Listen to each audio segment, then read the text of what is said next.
जाती है। और दूसरा जो मुद्दा कल कैबिनेट की बैठक में जा सकता है, क्योंकि संभव है कि कल की कैबिनेट की बैठक में आउटसोर्स कर्मचारियों पर सरकार चर्चा करे, क्योंकि 1600 से ज्यादा कर्मचारी इस समय आउटसोर्स के बाहर हो गए हैं और 31 मार्च को सैकड़ों और कर्मचारी इसमें बाहर होने वाले हैं और इनकी सर्विसेज प्रोवाइडर कंपनियों के साथ सरकार का एग्रीमेंट भी 31 मार्च को खत्म होने जा रहा है। तो ऐसे में कल आउटसोर्स के मसले को लेकर भी कैबिनेट की बैठक में चर्चा हो सकती है, क्योंकि अगर कल आउटसोर्स के मसले पर चर्चा नहीं हुई तो आप सोचिए कि हिमाचल प्रदेश के हजारों की संख्या में आउटसोर्स कर्मचारी भी सरकार के खिलाफ यहां पर खड़े हो सकते हैं। तो इसलिए कहा यह जा रहा है कि कल आउटसोर्स के कर्मचारियों को लेकर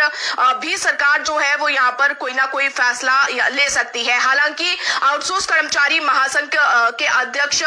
शैलेंद्र शर्मा की ओर से, जो कि तमाम सभी कर्मचारियों की आवाज लगातार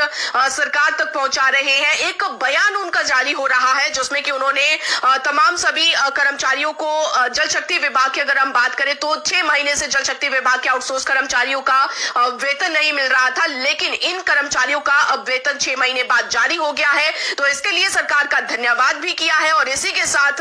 जिस तरह से आज सदन के अंदर कहा गया मुकेश अग्निहोत्री की तरफ से कि जल शक्ति विभाग में आउटसोर्स कर्मचारियों के तहत अब भर्तियां नहीं होगी, रेगुलर भर्तियां जो है अब वो की जाएगी और इन कर्मचारियों को निकाला नहीं जाएगा। तो इस पर भी आउटसोर्स के कर्मचारियों ने सरकार के उस फैसले का जो है वो समर्थन किया है। लेकिन अभी भी क्योंकि कर्मचारियों को एक डर है कि उनकी नौकरी जो है वो ना चली जाए, ऐसे कर्मचारी जो कि कई सालों से सरकारी विभागों में सेवा दे रहे हैं। आप देखिए तो स्वास्थ्य विभाग में 1800 ऐसे कर्मचारी बताए जा रहे हैं जिनकी नौकरियों पर इस समय संकट मंडरा रहा है। 12 कर्मचारी कामगार कल्याण बोर्ड के हैं और ऐसे में बहुत सारे दफ्तरों को डी नोटिफाई भी किया गया है और जिन दफ्तरों को डी नोटिफाई किया है उन दफ्तरों से भी बहुत सारे कर्मचारियों को निकाला गया है। तो ऐसे में अब इन कर्मचारियों को भी उम्मीद है कि सरकार कल की कैबिनेट की बैठक में कोई ना कोई फैसला ले ताकि उनकी नौकरियों को बचाया जा सके। 1600 कर्मचारी निकाले जा चुके हैं और अपने घरों में इस समय वो बेरोजगार बैठे हैं और 31 मार्च को भी हजारों की संख्या में आउटसोर्स के कर्मचारियों की नौकरियों पर खतरा है।